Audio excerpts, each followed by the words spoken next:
Good morning all friends. मेरे legal advice by Sheikh Javed Mohammad advocate channel पर आपका स्वागत है।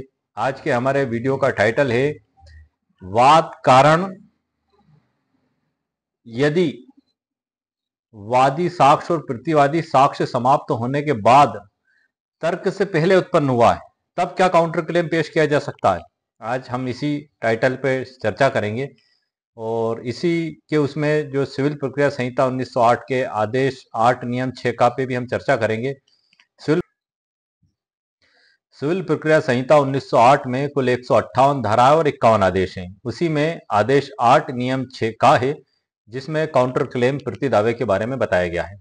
इसको उदाहरण के तौर पे कुछ इस प्रकार से समझा जा सकता है कि यदि वादी के द्वारा स्वतः घोषणा और स्थायी निषेधाज्ञा का कोई वाद न्यायालय में प्रस्तुत किया गया है तो प्रतिवादी 30 दिन के अंदर जो समन की तामील उसको होगी उसके 30 दिन के अंदर वादोत्तर पेश करेगा। यदि वो 30 दिन में वादोत्तर पेश करने में असफल रहता है तो न्यायालय जो भी आदेश और जो भी उचित समय उसको दे तो अधिकतम 90 दिवस के अंदर उसको वादोत्तर पेश करना होगा। ये समन की तामील से इसकी लिमिटेशन प्रारंभ होगी।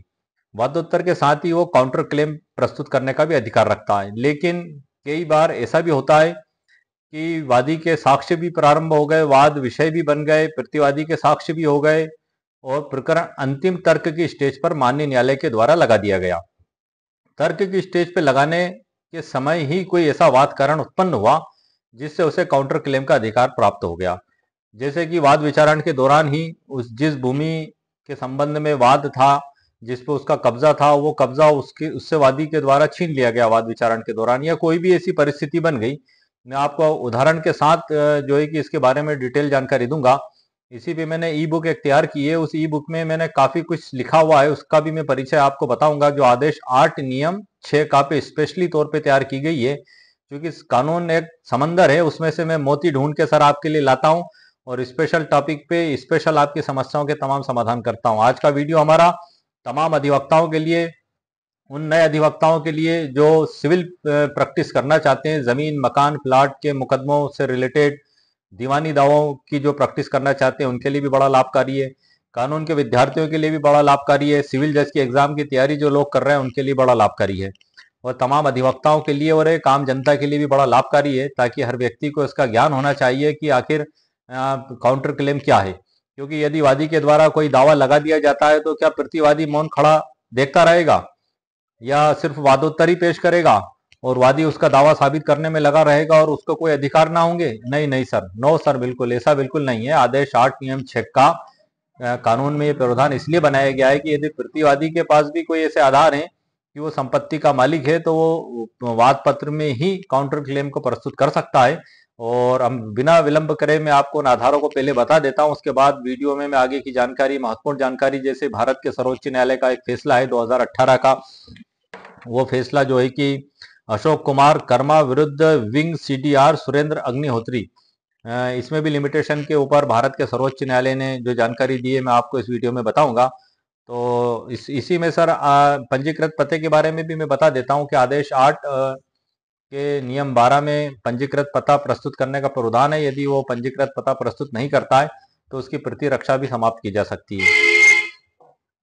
तो आइए सर बिना विलंब के हम वीडियो को आगे बढ़ाते हैं। जैसा कि सर आप स्क्रीन पर देख रहे हैं, ये है ई बुक प्रति दावा दाखिल करने का सही समय सिविल प्रक्रिया संहिता के तहत। क्या इशू फ्रेम होने से पहले या बाद में प्रति दावा दाखिल किया जा सकता है? इसमें और भी बहुत सी चीजें मैंने लिखी हुई हैं, उनकी जानकारी मैं आपको बाद में दूंगा। पहले जो हमारा मेन वीडियो का टाइटल है कि क्या तर्क से पहले प्रति दावा प्रस्तुत किया जा सकता है, ये हमारा आज का जो टॉपिक है, उसी पे हम पहले चर्चा कर लेते हैं। उसी के संबंध में मैं आपको कानूनी जानकारी प्रदान कर देता हूं। ये ई बुक ये जो मैं स्क्रॉल कर रहा हूं आप देख रहे हैं, तो इसके संबंध में सर सबसे पहले हम इसके कानूनी प्रावधान को देख लेते हैं। सिविल प्रक्रिया संहिता 1908 के आदेश 8 नियम 6 ए में इसके अनुसार काउंटर क्लेम मुख्य वाद के उत्तर के साथ प्रस्तुत किया जाना चाहिए। मतलब जो रिटर्न स्टेटमेंट जब प्रस्तुत किया जाता है उसी के साथ आपको काउंटर क्लेम भी प्रस्तुत करना चाहिए। लेकिन यदि वाद कारण, जिसे काज ऑफ एक्शन भी कहते हैं, साक्ष्य समाप्त होने के बाद और तर्क के पहले उत्पन्न हुआ है तो काउंटर क्लेम को निम्नलिखित आधारों पर प्रस्तुत किया जा सकता है। नंबर 1, काउंटर क्लेम को अदालत की अनुमति लेकर दाखिल किया जा सकता है। नंबर 2, इसी में यह न्यायालय के विवेकाधिकार पर निर्भर करता है कि वह इसे स्वीकार करे या अस्वीकार कर दे। लेकिन यदि आपके पास उचित आधार होगा, उचित रीजन अगर आप न्यायालय के समक्ष रखेंगे तो वो स्वीकार भी किया जा सकता है। ऐसा नहीं है कि आपका अधिकार बिल्कुल ही समाप्त हो गया। उसके उदाहरण जो मैंने तैयार करके रखे हैं वो भी मैं आपको आगे बताता हूँ, और काफी आसान और सरल भाषा में मैंने आपके लिए उदाहरण तैयार करके रखे हैं। इसी में नंबर 2 होता है, ये तो नंबर 1 हो गया सर जो मैंने आपको बताया जिन आधारों पर प्रस्तुत किया जा सकता है। उसमें दूसरा नंबर है स्वतंत्रवाद का विकल्प। यदि काउंटर क्लेम मुख्य वाद के साथ दाखिल नहीं किया जा सकता तो प्रतिवादी इसे स्वतंत्र वाद के रूप में भी दायर कर सकता है। एक अवसर, एक मौका, एक उपाय उसके पास ये भी मौजूद है। इसमें महत्वपूर्ण बिंदु क्या होंगे? समय का महत्व सबसे बड़ी चीज है। काउंटर क्लेम मुख्य वाद के अंतिम तर्कों से पहले ही दाखिल किया जाना चाहिए। मतलब ऐसा ना हो कि अंतिम तर्क हो जाए और फिर आप न्यायालय में पहुंचे और जज साहब से कहें कि सर ये मेरा काउंटर क्लेम है, तो सर ये तो संभव ही नहीं होगा, क्योंकि तर्क हो गए तो उसके बाद प्रकरण जजमेंट पे लगा दिया जाएगा और माननीय न्यायालय या तो उसी दिन या उसके अगले दिन या जैसे भी उनको समय हो उस पे जजमेंट सुनाएंगे। तो उसके बाद तो काउंटर क्लेम पेश किया ही नहीं जा सकता। अंतिम स्टेज की तर्क पे अगर लगाए तो एक कोशिश की जा सकती है, अंतिम कोशिश, लास्ट स्टेज, वरना आपके पास स्वतंत्र दावा लगाने का तो अधिकार सुरक्षित है ही। आगे चलते हैं सर हम। इसको जो उदाहरण जो बताया गया है, जिस उदाहरण के बारे में मैंने आपको बोला था, काफी अच्छा उदाहरण है समझने के लिए। मान लीजिए वादी ने भूमि विवाद में 5 लाख का दावा किया। साक्ष्य समाप्त होने के बाद प्रतिवादी को पता चलता है कि वादी ने उसकी भूमि पर अवैध कब्जा कर लिया। वादी ने भूमि विवाद में 5 लाख का दावा किया। साक्ष्य समाप्त होने के बाद प्रतिवादी को पता चलता है कि वादी ने उसकी भूमि पर अवैध कब्जा कर लिया। ये वाद चलने के दौरान ही हो रहा है सर। इस नए वादकरण के आधार पर प्रतिवादी अदालत से अनुमति लेकर काउंटर क्लेम दायर कर सकता है। वो न्यायालय को बता सकता है कि वाद विचारण के दौरान ही सर, अंतिम तर्क की स्टेज पे उसकी भूमि से वादी ने अवैध रूप से उसको बेकब्जा कर दिया है, तो वो काउंटर क्लेम लगाकर ये मांग कर सकता है कि उसको उसकी भूमि पर कब्जा दिलवाया जाए। ये एक उदाहरण है। इस जैसे हजारों और लाखों उदाहरण भी हो सकते हैं, कई उदाहरण हो सकते हैं बेगिनती, क्योंकि हर व्यक्ति की परिस्थिति, हर केस की सिचुएशन सब कुछ अलग अलग होती है। तो इसको आप अपने केस में अपनी परिस्थिति और सिचुएशन के हिसाब से इसको आप समझ लें कि इसको भी प्रस्तुत किया जा सकता है। इसमें जो संबंधित जो प्रावधान है, प्रतिवादी वाद कारण के आधार पर अदालत से अनुमति लेकर काउंटर क्लेम दायर कर सकता है। इस नए वाद कारण के आधार पर प्रतिवादी अदालत से अनुमति लेकर काउंटर क्लेम दायर कर सकता है। संबंधित प्रावधान इसमें वही बताए गए सर जो मैंने बताया था। आदेश 8 नियम 6 काउंटर क्लेम दाखिल करने का अधिकार इसमें बताया गया है। आदेश 6 नियम 17 लिखित उत्तर में संशोधन की अनुमति देता है। धारा 151 न्यायालय की अंतर्निहित शक्तियां इसमें बताई गई हैं। आदेश 6 नियम 17 में ये कि आप जैसे काउंटर क्लेम, आप तर्क की स्टेज, जिस दिन तर्क के लिए फाइल लगी हुई है उस दिन आप धारा 151 के आवेदन के साथ और न्यायालय में काउंटर क्लेम पेश कर सकते हैं। और जो नई परिस्थितियां बनी हुई हैं उनको आप धारा 151 के आवेदन में आप लिखकर जज साहब को बता सकते हैं कि माननीय न्यायालय, तर्क की स्टेज पे प्रकरण लगा है और भूमि पे मेरा कब्जा था जिसको प्रतिवादी ने विधि विरुद्ध तरीके से बलपूर्वक मुझसे छीन लिया। तो काउंटर क्लेम में ये भूमि का अवैध कब्जा जो इसने मुझसे छीना है इससे मुझे दिलाया जाए, और उसने जिस भी आधार पर उस भूमि की मालकाना हक का मांग किया है वो उसकी मांग भी वो चाहे तो कर सकता है। आदेश 6 नियम 17 में संशोधन का बताया गया है कि इसमें वाद पत्र में या काउंटर क्लेम में संशोधन किया जा सकता है आदेश 6 नियम 17 सीपीसी का आवेदन लगाकर। तो इसमें सर जो सबसे महत्वपूर्ण बात है कि एक और जो मैं आपको आदेश 8 नियम 6 के बारे में हम चर्चा कर ही रहे हैं, तो इसमें शॉर्ट में कुछ जानकारी और दे देता हूं कि ऐसे प्रति दावे का प्रभाव प्रतिवाद के समान ही होगा जिसे न्यायालय एक ही वाद में मूल दावे और दोनों प्रति दावे के संबंध में अंतिम निर्णय सुनाने के लिए समर्थ होगा। मतलब यदि काउंटर क्लेम किया जाता है तो दोनों का निर्णय एक ही जजमेंट में माननीय न्यायालय के द्वारा किया जाएगा। वादी को इस बात की स्वतंत्रता होगी कि वह प्रतिवादी के प्रति दावे के उत्तर में लिखित कथन में ऐसी अवधि के भीतर जो न्यायालय द्वारा नियत किया जाए फाइल करें। मतलब यदि प्रतिवादी के द्वारा यदि काउंटर क्लेम किया जाता है तो वादी को अधिकार है कि उसका जवाब दावा प्रस्तुत करे। 6 में प्रति दावे का अपवर्जन। यदि वादी यह दलील देता है कि ये जो काउंटर क्लेम प्रस्तुत किया गया है इसका निराकरण उसके वाद पत्र के साथ नहीं किया जाकर स्वतंत्र रूप से किया जाए तो न्यायालय इस पर भी विचार करेगा और न्यायालय को उचित प्रतीत होता है तो ऐसा आदेश भी कर सकता है, वरना वो वादी के उस आवेदन को निरस्त भी कर सकता है। इसी प्रकार से आदेश 8 नियम 6 घ में वाद के बंद कर दिए जाने का प्रभाव, यदि वाद किसी कारण से बंद कर भी दिया जाता है तो भी प्रतिदावा चालू रहता है और उसमें न्यायालय के द्वारा अंतिम निर्णय सुनाया जाता है। इसी के संबंध में एक साइटेशन भी है सर, सईदा सुल्ताना बनाम जयराम और अन्य 2012 भाग 1 MPLJ 398। इसमें आदेश 8 के नियम 6 घ में बंद करना शब्द के बारे में बताया है कि धनी अधिकारिता वाले न्यायालय में दायर करने हेतु वादी को वाद पत्र लौटाना बंद करना शब्द के अंतर्गत आएगा।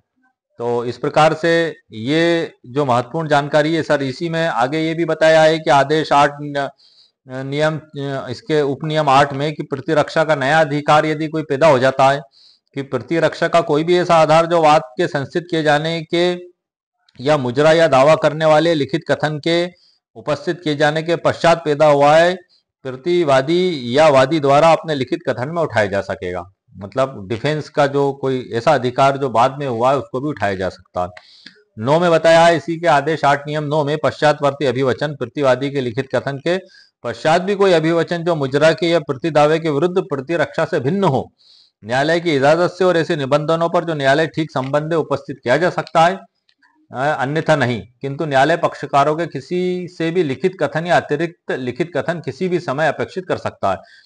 इसी का 11 पंजीकृत पता करना भी सर, पंजीकृत एड्रेस जो प्रतिवादी की जिम्मेदारी है कि वो काउंटर क्लेम और उसके वादोत्तर के साथ पेश करे। इसमें यदि वो पेश नहीं करता है तो आदेश 8 नियम 12 के तहत उसकी प्रतिरक्षा को समाप्ति भी किया जा सकता है।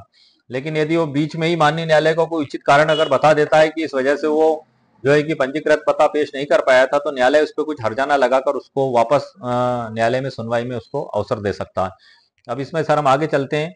ये जो ई बुक है जिसके बारे में मैंने आपको बताया था, ये सर जो आज का हमारा टॉपिक था कि वाद कारण यदि बाद में पैदा हुआ हो तर्क से पहले तो काउंटर क्लेम पेश किया जा सकता है। ये मैंने सर मुकम्मल कानूनी जानकारी उदाहरण के साथ आपको बता दी है और उम्मीद है आपको पूरी जानकारी समझ में आई होगी और आपकी समस्या का भी समाधान हुआ होगा। इसमें अब हम आगे चलते हैं ई बुक के बारे में। सर जो ई बुक मैंने आपके लिए तैयार की है बड़ी ही महत्वपूर्ण और जबरदस्त ई बुक है जिसमें मैंने काउंटर क्लेम से रिलेटेड काफी कुछ इसमें लिखा है। आइए सर हम इसके बारे में आपको जानकारी दे देता हूँ।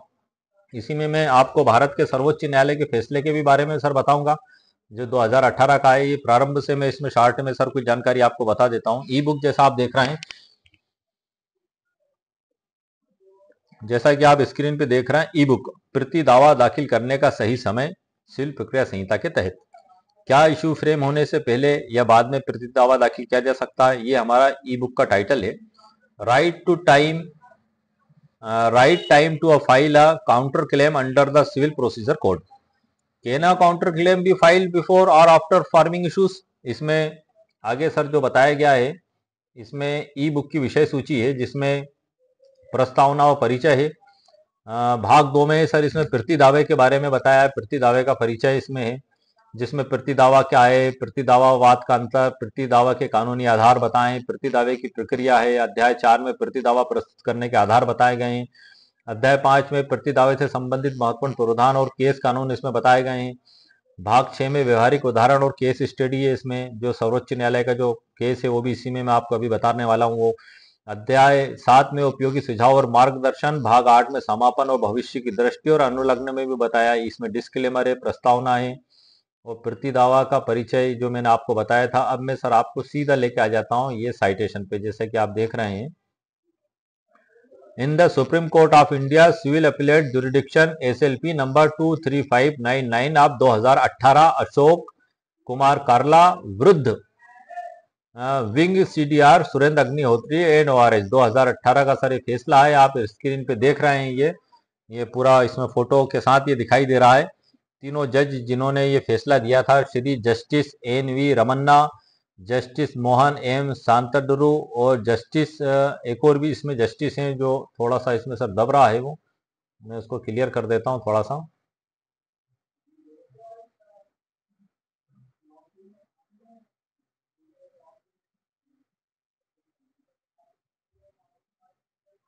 जस्टिस अजय रास्त।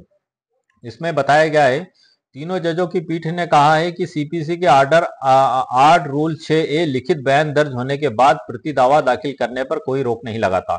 ये भारत के सर्वोच्च न्यायालय का फैसला है और 2018 में इसको पारित किया गया है। इसमें 3 जजों की पीठ ने बताया है कि लिखित बयान दर्ज होने के बाद प्रति दावा दाखिल करने पर कोई रोक नहीं लगता है। सुप्रीम कोर्ट ने माना है कि एक अदालत अपने विवेक का प्रयोग कर मुकदमों के मुद्दों को तैयार होने तक लिखित बयान के बाद भी प्रति दावा दाखिल करने की अनुमति दे सकती है। ये तीनों जजेस हैं सर, जो ये आपको दिखाई भी दे रहा है, इसमें उनके फोटोज भी हैं तीनों जजेस के, जो इसमें मेरे वीडियो में आप देख रहे हैं स्क्रीन पे। ये इसमें स्पष्ट बताया गया है और इसमें जस्टिस एनवी रमाना जी की अध्यक्षता वाली 3 जजों की पीठ ने इसको पारित किया इस फैसले को। और इसमें आगे जो उसमें बताया गया है, मैं उस पर भी आपको बता देता हूं सर, महत्वपूर्ण जानकारी। जस्टिस एनवी रमाना की अध्यक्षता वाली 3 जजों की पीठ ने कहा कि सीपीसी के ऑर्डर 8 रूल 6A लिखित बयान दर्ज होने के बाद प्रति दावा दाखिल करने पर कोई रोक नहीं लगाता है। इसी में सर अंत में मैं आपको बता देता हूं, इसमें जो इन्होंने लास्ट में बताया, हालांकि इसमें ये सब ई बुक में लिखा हुआ है सर, मेरा सीपीसी का ऑर्डर 8 रूल 6A क्या है, ये जो सर्वोच्च न्यायालय ने जो फैसला दिया है उसके तहत ये मैंने इसमें बताया है। काउंटर क्लेम की आड़ में समयबद्ध मुकदमों को स्वीकार नहीं किया जा सकता, ये भी सर ई बुक के अंदर है मेरे, जो आपको बताया अभी। बेंच ने अशोक कुमार कालरा बना विंग सीडीआर सुरेंद्र अग्निहोत्री का जवाब देते हुए कहा, पूरा जवाब भी है सर इसमें, क्या यह मुद्दे फ्रेम हो जाने के बाद दायर किया जा सकता है? बहुमत ने कहा नहीं। लेकिन जो आखिरी में इसमें जो बताया गया था वो मैं आपको लास्ट में पढ़ के सर बता देता हूं। इसमें जो असाधारण परिस्थितियों में कार्रवाई की बहुलता और प्रभावी पुनः परीक्षण की स्थिति को रोकने के लिए कोर्ट मुद्दों के निर्धारण के बाद भी जब तक कि साक्ष्य दर्ज करना शुरू नहीं किया है प्रतिवाद स्वीकार कर सकती है। इसका कारण यह है कि मुद्दों के निर्धारण और साक्ष्य की रिकॉर्डिंग शुरू होने के बीच हस्तक्षेप की अवधि के दौरान कानूनी कार्रवाई में कोई महत्वपूर्ण बढ़ोतरी नहीं होती है। यदि इस अवधि के दौरान एक जवाबी दावा लाया जाता है तो यदि आवश्यक हो किसी पक्ष के अधिकारों के गंभीरता के साथ पक्षपात किए बिना और उसके मुताबिक साक्ष्य दर्ज करते हुए कोर्ट द्वारा एक नया मुद्दा तैयार किया जा सकता है। ये सर बिल्कुल इसमें बताया है और इसमें सर इनके बताने का जो मुख्य उद्देश्य और मकसद यही है इस जजमेंट में कि कार्रवाई की बहुलता को बढ़ने से रोकना, पुनः परीक्षण की स्थिति को होने से रोकना जिससे समय जो है कि न्यायालय का भी बर्बाद होने से बचे। नंबर 3 है, जब तक साक्ष्य दर्ज करना शुरू नहीं किया गया है काउंटर क्लेम स्वीकार कर सकती है। नंबर 4 है, मुद्दों के निर्धारण और साक्ष्य रिकॉर्डिंग के दौरान कानूनी कार्रवाई में कोई महत्वपूर्ण बढ़ोतरी नहीं होती है, ये इसमें न्यायालय का कहना है। ये भी चूंकि काउंटर क्लेम से रिलेटेड एक महत्वपूर्ण फैसला इस ई बुक के अंदर से लिखा हुआ है और इसी ई बुक के अंदर भाग 3 में प्रति दावे की प्रक्रिया बताई गई है और भाग 4 में प्रति दावा प्रस्तुत करने के आधार बताए गए हैं और भाग 5 में प्रति दावे से संबंधित महत्वपूर्ण केस कानून बताए गए हैं। और ये जो मैंने आपको केस पढ़ के बताया वो भी इसी में उल्लेखित किया गया है, व्यवहारिक उदाहरण, केस स्टडी आदि सभी इसमें सर बताया गया है। तो ये इस प्रकार से ये पूरी ई बुक है सर और ये तीनों जजेस के जजमेंट है इसमें जो आप देख रहे हैं स्क्रीन पे। मैं स्क्रॉल कर रहा हूँ सर ये आपको बताने के लिए ये, और इसी ई बुक के अंदर से ही मैंने आपको पढ़ के जानकारी भी दी है। ये मैं सर आपको स्क्रॉल करके बता रहा हूँ, आप ये देख रहे हैं, ये जो आप देख रहे हैं ये स्क्रीन पे जस्टिस वी रमन्ना, जस्टिस तीनों जजेस जो इसमें दिखाई दे रहे हैं आपको, ये इनका जो पूरा फैसला है वो भी मेरी इस बुक के अंदर मैंने लिखा है, प्रिंट किया है, उसका सार निकाल कर प्रिंट किया है। तो इस प्रकार से सर आज का हमारा जो वीडियो का मुख्य टॉपिक और जो मुख्य टाइटल है कि वाद कारण बाद में उत्पन्न हुआ हो तो काउंटर क्लेम कैसे करें। तो इस पे सर मैंने आपको मुकम्मल कानूनी जानकारी प्रदान कर दी है और उम्मीद है सर आपको मेरा वीडियो पसंद आया होगा। मेरे वीडियो को आप लाइक भी करें, शेयर भी करें और सब्सक्राइब भी करें। आप सभी से मेरी एक रिक्वेस्ट और है कि ये काउंटर क्लेम पे जो मैंने वीडियो बनाना चालू किए हैं तो इसमें मैं आगे कई और भी वीडियो बनाऊंगा, लेकिन उन सभी वीडियो की जानकारी इसी एक ही ई बुक के अंदर मेरे द्वारा प्रदान कर दी गई है। यदि किसी भी व्यक्ति को इस ई बुक की आवश्यकता महसूस होती है तो इसकी लिंक मैं वीडियो के नीचे डिस्क्रिप्शन बॉक्स में कॉपी पेस्ट कर दूंगा। जब आप वहां पे क्लिक करेंगे तो सीधे अमेजोन की साइट पर पहुंच जाएंगे। वहां से आप इसे परचेस कर सकते हैं। 99 रुपीज़ कीमत इसकी मेरे द्वारा रखी गई है। और इसमें काउंटर क्लेम से रिलेटेड काफ़ी कानून की जानकारी, और जैसा कि सर्वोच्च न्यायालय का फैसला तो मैंने आपको बता ही दिया, कुछ उदाहरण कुछ सरल भाषा में समझाने की कोशिश की गई है। ये चूंकि कानून जो है कि एक समंदर है, बहुत से कानून है, उसमें से मैं मोती ढूंढ के आपके लिए लाता हूँ और उसी के तहत उसको एक खास सूक्ष्म रूप में लेकिन मुकम्मल तरीके से समझाने की कोशिश करता हूँ, ताकि उस टॉपिक को लेके आपके मन में जो डाउट और शंकाएं वो दूर हो सकें। तो उम्मीद है सर आपको मेरा वीडियो पसंद आया होगा। मेरे वीडियो को आप लाइक भी करें, शेयर भी करें और सब्सक्राइब भी करें। ओके, शुक्रिया, थैंक यू सर।